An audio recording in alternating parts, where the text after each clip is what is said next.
ओम नमो भगवते वासुदेवाय नमो नमः। आज 12वां अध्याय, जिसमें कुबेर जी का वरदान प्राप्त होता है ध्रुव जी को। तो अब ध्रुव जी का क्रोध शांत हो चुका है। वह यक्षों पर और प्रहार नहीं कर रहे हैं। उनका क्रोध शांत होने के बाद कुबेर जी देखते हैं और उनके पास आते हैं।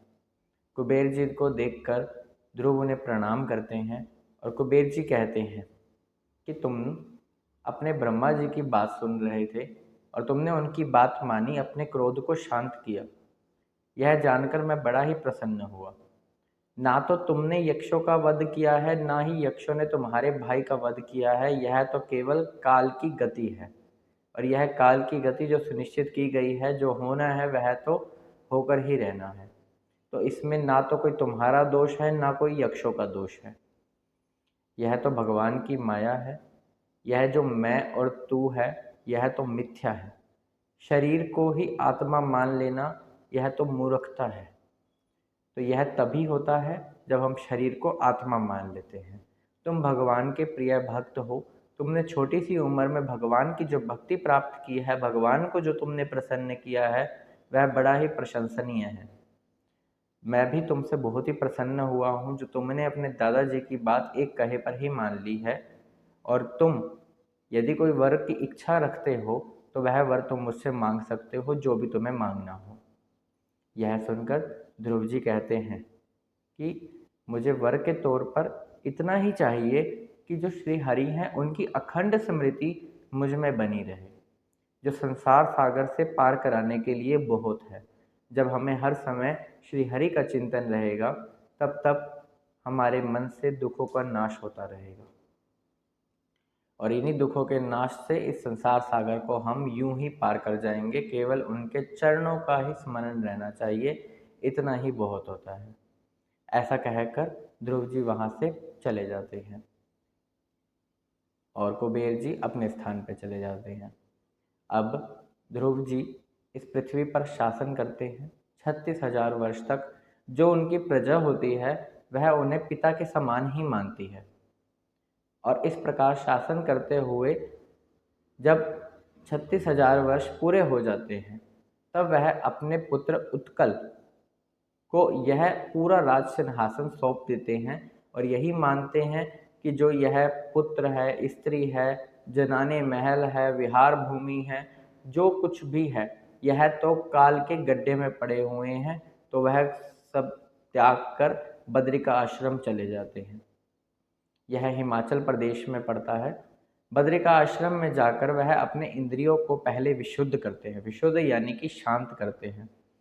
शांत करने के बाद वह उन्हें एकाग्र करते हैं प्राण वायु के द्वारा, यानी वायु को वश में करते हैं, अपनी इंद्रियों को वश में करते हैं, और भगवान के अंदर पूर्णतः ध्यान लगाते हैं, उन विराट स्वरूप का चिंतन करते हैं। जब वह चिंतन कर रहे होते हैं तो उसके कुछ समय बाद उन्हें दिखता है कि एक आकाश से विमान आ रहा है। उस विमान में दो पार्षद बैठे हुए हैं, जो कि श्याम सलोने की तरह सलोने हैं। श्याम वर्ण उनका शरीर है और किशोर उनकी अवस्था है, यानी कि जवान है, और दो गदा का सहारा लिए वह खड़े हुए हैं। उनका नाम नंद और सुनंद है। हड़बड़ाहट के कारण ध्रुव जी समझ बैठते हैं कि यह भगवान के सेवक है, तो उनका पूजा कर्म वह करना भूल जाते हैं। केवल हाथ जोड़कर सर झुकाकर उनके सामने खड़े हो जाते हैं। नंद और सुनंद मुस्कुराते हुए ध्रुव जी से कहते हैं कि आप पर भगवान बहुत ही प्रसन्न है। आपने भगवान का परम पद यूं ही प्राप्त कर लिया है। जो आपकी दृढ़ भक्ति थी, जो दृढ़ निश्चय था, जो बचपन में आपने मोह खिलौनों राज सिंहासन महल को छोड़कर केवल भगवान की भक्ति और तपस्या करी इतनी छोटी उम्र में, उसी से भगवान अति प्रसन्न है। और आपने तो यूँ लगा लो कि भगवान के परम पद को प्राप्त कर लिया है। यहाँ पर भक्त का भगवान को वश में करना बहुत ही सुंदर लीला का वर्णन है, जो कि ध्रुव जी की है। तो ऐसे सुनंद और नंद कहते हुए वह कहते हैं कि हम आपको परम धाम लेने आए हैं। यह जो सुंदर विमान है, यह स्वयं श्री हरि ने आपके लिए भेजा है, तो कृपा कर आप हमारे साथ चलिए। यह जानकर वह वहाँ पर बद्रिका आश्रम में स्नान करते हैं, संध्या वंदन आदि करते हैं, उसके बाद वह जाने की तैयारी करने से पहले बद्रिक आश्रम में जितने मुनिगण होते हैं उन सबका आशीर्वाद प्राप्त करते हैं। आशीर्वाद लेकर वह देखते हैं अपने सामने के मूर्तिमान होकर काल स्वयं उनके सामने खड़े हैं, यानी कि मृत्यु उनके सामने खड़ी है और वो भी सर झुकाकर। वह उनके सर के ऊपर पांव रखकर उस विमान में चढ़ जाते हैं। यहाँ पर भक्त की महिमा, जो कि भगवान की प्राप्ति कर चुका है, जो कि परम पद को प्राप्त हो चुके हैं, वह मृत्यु के सर पर पैर रखकर उस विमान पर चढ़ते हैं। जो ही वह विमान पर चढ़ते हैं तो ही उन्हें ध्यान आता है, क्या यह दुर्लभ वैकुंठ लोक सिर्फ मेरे लिए प्राप्ति के लिए है? मेरी माता सुनीता, उनको मैं यहीं ऐसे ही छोड़ दूं? तो वह ध्यान कर ही रहे होते हैं कि पार्षद गण उनके मन की बात जान लेते हैं और उन्हें यही दिखलाते हैं कि आपकी माता देखो आगे विमान पर जा रहे हैं। ध्रुव जी उस विमान पर जा रहे होते हैं। समस्त तारागण, नक्षत्र, ग्रह सब उनको देख रहे होते हैं। 3 लोक का चक्कर लगाकर फिर वह उस परम धाम को जाते हैं। इतना सुंदर चरित्र ध्रुव जी का, जो कि इस अध्याय में वर्णन है। नारद जी, जो कि 3 श्लोक में इसका वर्णन करते हैं, वह क्या क्या कहते हैं वह सुनिए।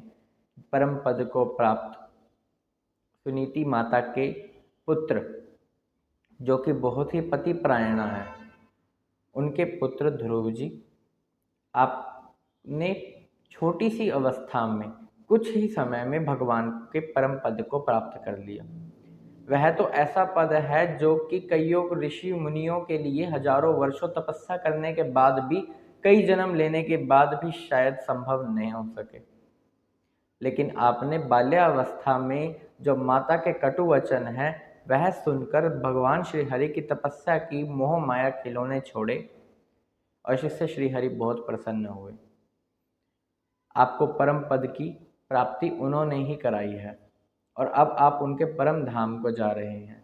यह ध्रुव जी का बड़ा ही सौभाग्य है। ध्रुव जी ने जो भक्ति भगवान की है वह तो शायद अनंत काल के समय तक भी कोई ना कर पाए। ऐसा नहीं है कि संभव नहीं है, लेकिन ध्रुव जी की जो महिमा है, जो उनका चरित्र है, यह बड़ा ही अद्भुत है।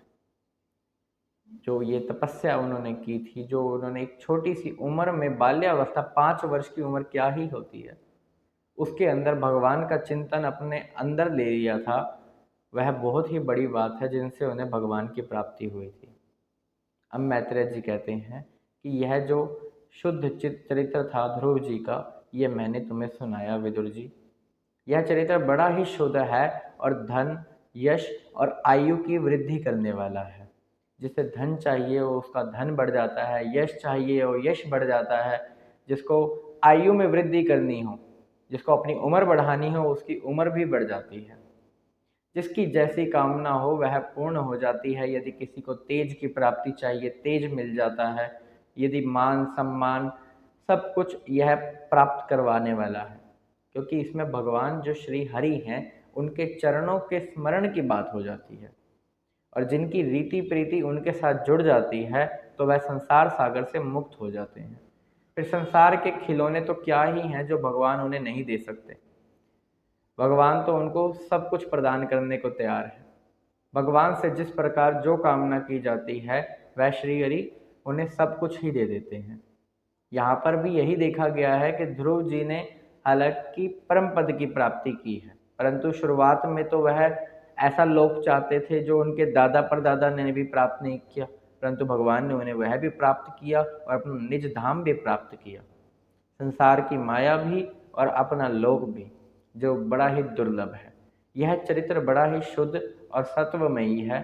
यदि इसे कोई सुनता है, इसका नित्य पाठ करता है, इसे श्रवण करता है, तो वह अपने ही आत्मा में लीन हो जाता है।